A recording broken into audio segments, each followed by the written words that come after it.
அரசு முக்கியமாக கவனத்தில் எடுக்க வேண்டியது வேளாண் துறை உற்பத்தியை தான். வேளாண் துறை தான் அதிக உற்பத்தி தரக்கூடிய ஒரே தொழில் அமைப்பு நம்ம நாட்டில், இந்தியாவில் பார்த்திங்கன்னா. அப்படிப்பட்ட வேளாண் துறைக்கு இயந்திரங்கள், அதற்குரிய கருவிகள், அதற்கான சேமிப்பு தானிய கிடங்குகள், இதெல்லாம் ஒவ்வொரு கிராமத்துக்கும் அரசு கண்டிப்பாக உருவாக்கி கொடுத்துருக்கணும். இது தமிழ்நாடு மட்டும் இல்லை, இந்தியா முழுக்கவே இதுதான் முக்கியமான வேலை. ஆனால் இதை ஏன் செய்ய மாட்டேன்றாங்க? ரோடு சரி கிடையாது, மருத்துவம் சரி கிடையாது.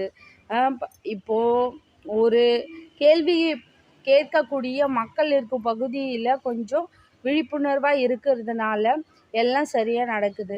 படிக்காமல் ஏழ்மை நிலையில் இருக்கிற பகுதிகளெலாம் போய் பாருங்கள், இன்னுமே கஷ்டம், உணவுக்கு பஞ்சம், நீருக்கு பஞ்சம், அன்றாட வாழ்க்கைக்கு நிம்மதியற்ற நிலையில் தான் இன்றைக்கி மக்கள் வாழ்ந்துட்டுருக்காங்க.